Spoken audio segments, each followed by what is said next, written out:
ideni hari utanga ideni muri Canada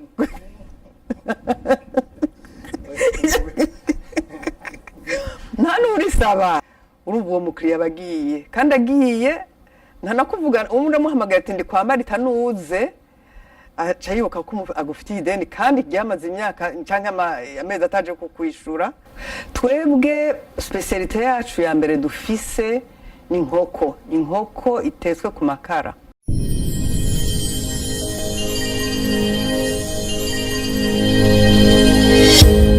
Ego uno munsi rero televiziyo online yanyu yaramutse igendera bamwe mu barundi kazi n'abarundi bagerageza gukora neza. Uno munsi twagendeye nyene ikigo bita Golden Barbecue Grill, akaba ariwe bita ku mazina abantu benshi bamuzi ku izina rya Marita. Rero twashaka uno munsi Marita aze kutubwira ukuntu yatanguye business yiwe, ukuntu yatanguye igikorwa ciwe, iciyumvira aho cavuye, uburyo ivyamugoye, eka ni ngorane yagenda arahura misi yose. Rero twashaka tubahe umwanya uno munsi muze kumviriza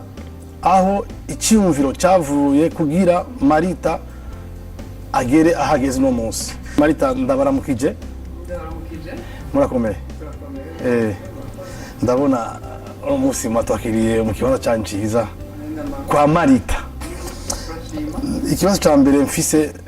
ku bantu batamuzi, Marita ninde? Marita ni umurundikazi yakuriye Burundi, yize mu Ijenda, ava mu muryango munini, twe twavuze turi abana 11 hafi. Hanyuma na Gino muri nka l'an 2000 niho nasera ko j'ai immigré. Hanyuma ndashishikara gushika naho tuba tumenyerana bamwe. Amateka ya Marita kera yoba yarakoze business nk'iyi ariko akorera ngaha muri Ottawa? Yego nkizi no nta rimwe nigeze niyumvira kurondera ibintu by'akazi n'abashaka kwikorera jewe nyene. Hanyuma mpura n'abagenzi, uwo mugenzi yari afise restaurant, ntangura kumufasha umugenzi, turumvikana arambwira ati dukorane, dutangura gukorana. Hanyuma ku minsi igenda ndabona ko je nshobora kwikorana jeje nyene ntangura cabiheraho, maze nk'imyaka 15 birimo. Hanyuma ico ciyumviro mugitangura kuciyumvira muba mwaragize na obstacle canke mwaragize ingorane zo kurangura ico ciyumviro, uba hariho bafita imbogamizi zoba zaritayemo muri iyo ide yiwanyu mwari mufise yo gutanga? Mu kintu cyose umuntu atanguye ari gishasha ari kitari gishasha, ingorane zirama. Umuntu nuko amenya ingene cenga ingene atora uburyo bwo kubandanya. Ingorane ziriho, nk'ubuzi abakiriya bazoba baribo, nk'ubuzi n'aho uri ibintu byose n'ingene bigenda. Gestion ya petite entreprise muri Canada, ibintu by'amataxe no kubyiga, ugasanga rero umuntu aguma abandanya nk'uko buke gushika imyaka irengana, ugasanga birakunze. Kubera iki mutashimye kuja muri investissement y'amamagazini, mutashimye kuja muri business yo kugurisha impuzu, mwashimye spécialement akabari na restaurant? Jewe nkunda guhuza abantu, kurya ibifungurwa. Noneho nabi wacu ho barakundira guhurira ku kayoga, ugasanga uri mu bintu ukunda, uri mu bintu byo guhuza abantu, uri mu bintu byo kuganira, uri mu bintu byo kuronka abantu, ugasanga nibyo bigushimishije kurusha ibindi. Kandi bimazemo akanya ugasanga urabikunze rero ugaca ubandanyirizamo, ugasanga n'abantu baragukunze, murashishikariye hamwe, imyaka birabandanya. None kuva utangura gushika uno munsi ubona hariho icyizere yuko washitse kuri objectif yiwanyu? objectif usanga biri birebire rwose ntawe uzaragira ama objectif arengeye mugabo iyo ubonye abantu bagukunda bakaza iwawe mukaganira neza ukaba usanga urarisha amafagitire ugasanga urabayeho ni ukuri nibaza ko biba bikwiye nta matungo maremare uhakura ubwo usanga ufite ikinezero cyo kunezereza abandi kuko usaba abakozi bakaba banezerewe twese tugashyira hamwe tukagira imbone equipe usanga hariho satisfaction nta n'agaciro uyihaho. Marita aramaze kwandika amateka ngaha mu Butaro kenshi abantu benshi uramubaza telefone akakubwira ati ndikwa Marita ariko ugaca usanga Marita afise amateka muri community y'abarundi abanyarwanda n'abakongomani eka n'abanyafrika bose none mufise akabaga kahe musangiza abandi bantu bafise n'ububare cyangwa amaresitora ushobora gusangiza n'aba bantu kugira nabo nyine baronke ide y'ukuntu amateka namwe yandikisha? Nkuko navuze abarundi barakunda ikiyago baje bagasanga hari ikiyago kimeze neza ukabakira utwenga ukabakira naho ufise ingorane ntuzibereke ukabakira nkuko ubona ibintu byose bigenda neza niho umuntu agaruka niho umuntu abwira n'uwundi ati hahandi hararyoshe dufise umuziki umeze neza ivyo bintu abantu barabikunda. Ideni harotanga ideni muri Canada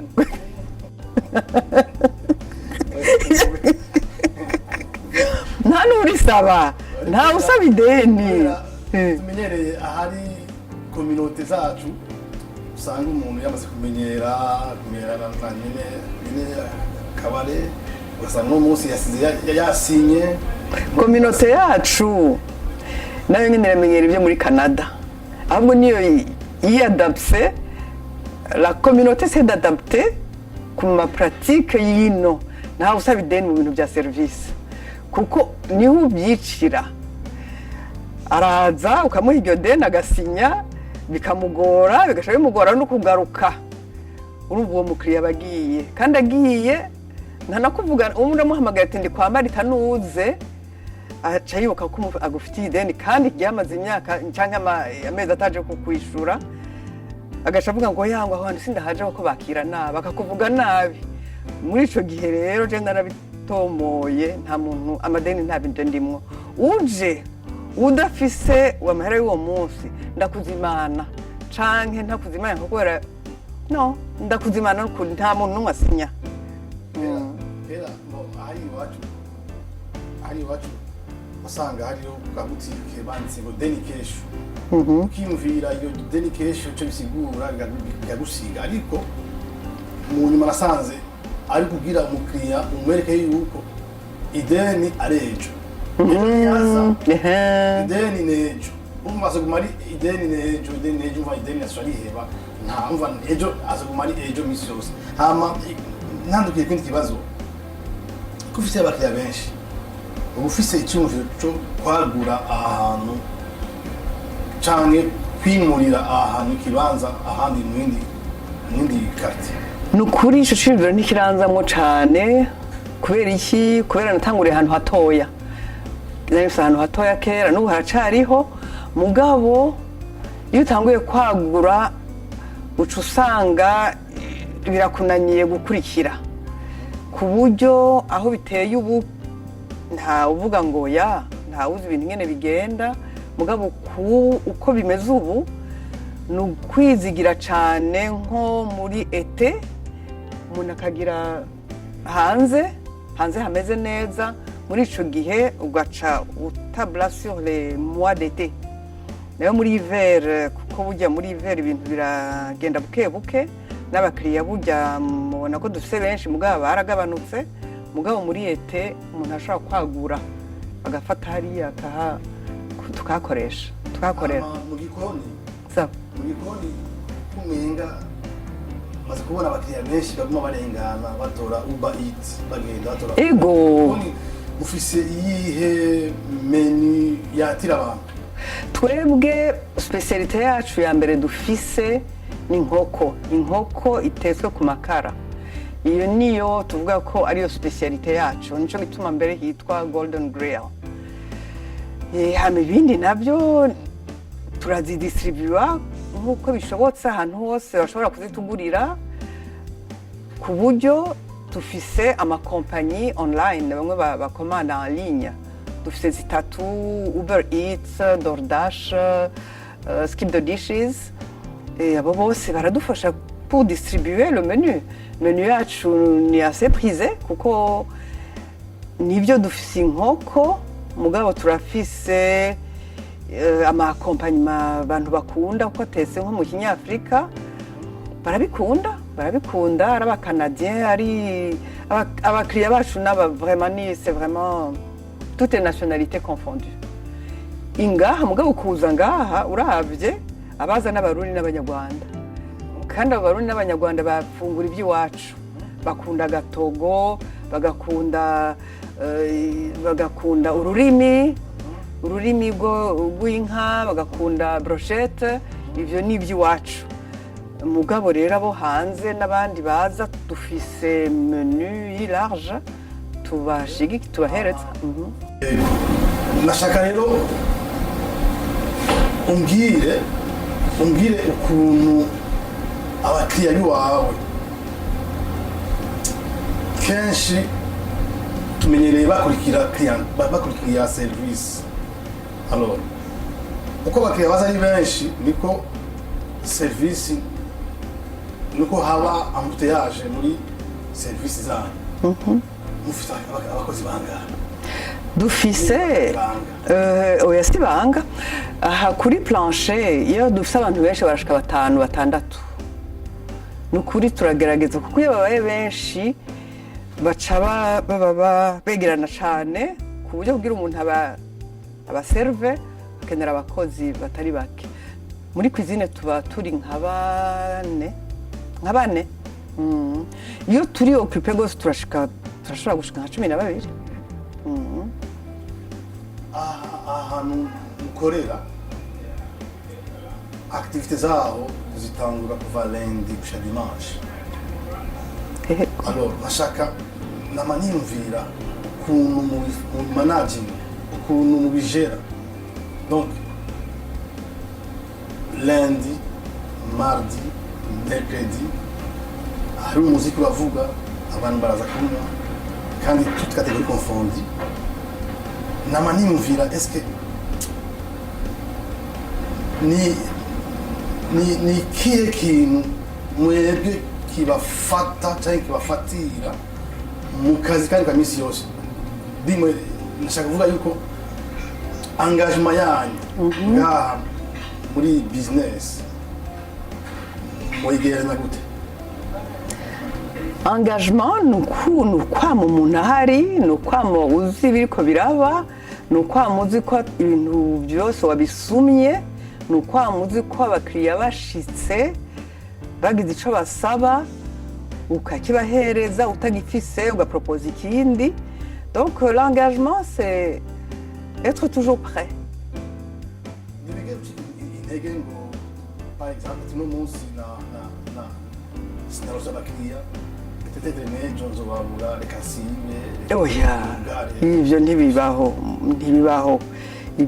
umuntu ufise umugambi wiwawe ntushobora kuvuga ngo uno munsi ndarushira kagume muhira ntibishoboka kuko ama obligation ni menshi abo bakozi bose ni kubahemba loyer ni kuyiriha wowe rero wowe ufise uwo mugambi utanguye kuruha abandi baca bigenda gute baca badekuraje donc wama wowe ari wowe uri imbere aka ubahe conseil ubahe impanuro z'ukuntu botangura buhoro n'ukuntu botera imbere kugira benshi bavuga ngo bakoreshe umutwe wabo abandi bakoresha amahera yabo nashaka wamera impanuro kugira nabo nyene barabireho akarorero impanuro noha abagishika canke bagitangura bifo kwemera ibyo ushaka gukora yini impanuro notanga kirazira kuja mu kintu wowe nyene utazi kwikorera mu bintu byose byoba byaramfashije nuko jewe nta kintu na kimwe nashobora gukora ngaha ari ugukubura ari uguteka ari ukumarina ari ukuvugisha abantu ari ugutwenga iby'umuzika nibyo negera kure kuko nsanga ari byinshi ibintu na tekinoloji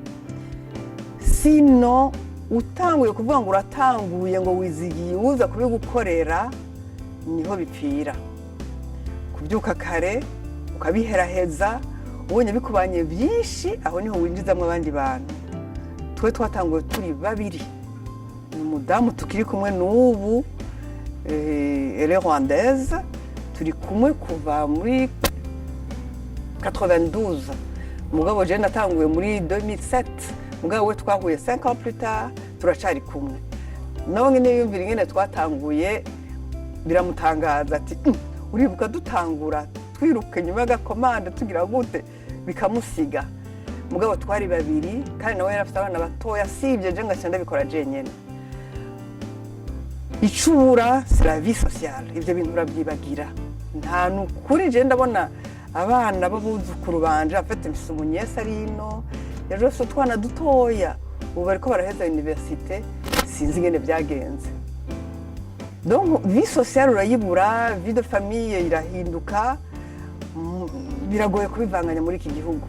kuko surtout nk'umuntu atanguye dusubiye kubatanguye ntubuzi ingene bizogenda donc urinda kwitonda amahera yawe ukagira buke buke ibintu byose ukabyikorera ukamara ihuri kuko uzanye uwundi muntu araguharurira amasaha ngaha amasaha ni igitangaza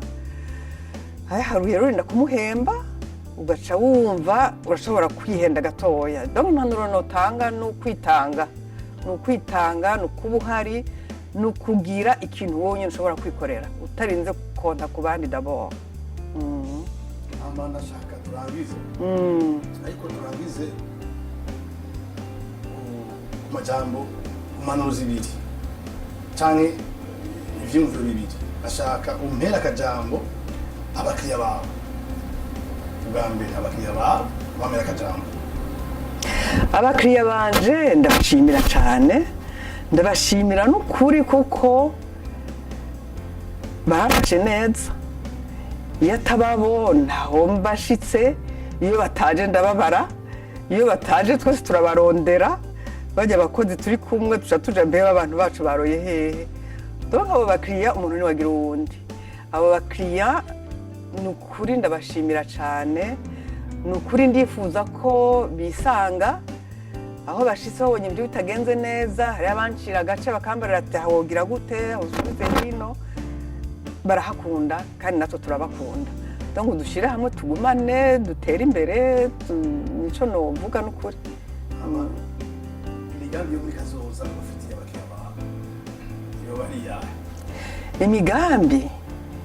niko tuguma twumvikana ko barakunda guhura iyo bahuye barambwira ati n'umunsi turi 10 wotugirira gute hari akareduction wogira tukumvikana donc turi kumwe barakunda kuza aha bataje nta kirimwo nanje ngira ngo iyo baje bagasanga service nimbi nabo barababara turiko dukurira hamwe turiko tugumira hamwe cyo no kwivuza nuko twoguma hamwe nyene dukundana dushigikaranira atariho siho ndi ntahari c'est vrai bashobora kuja ahandi mugabo ko baza ngaha nuko badukunda donc cyane niyo kiri bashishikare baza sabwe tubashimire tubongera tubashigikira tubaterine nashaka nsabe abantu bo muri kominote sana komite y'abanyarwanda n'abarundi n'abakongomani bandi bose n'abandi banyafurika bose yuko boza baraza kugendera ikibanza ndabona warahinduye n'intebe warashyizeho comfortability idasanzwe nashaka rero ndabatumire bazore baza ngaha kukugendera gufungura kunywa no gutanga umuziki narabonye aba DJ beza ko ngaha muri Ottawa oya naje nagomba kubashimira ku ciyumviro mufise kuko umuntu asanga ariko arakora ibintu akaguma wenyene mugabo ico ciyumviro mwagize namwe nyene mukemvestisa en temps et en équipement nabyo nyine birakwiye ko twobimenyesha ko natwe ico muri ko murakiriya ni communication, ni ukudushira twese kugira dushire hamwe tubandanye, muzobona n'abandi baba ari ico babariye, dushire hamwe tugume dutera imbere, erega nuko byose bitangura. Murakoze rero. Murakoze namwe. Merci beaucoup.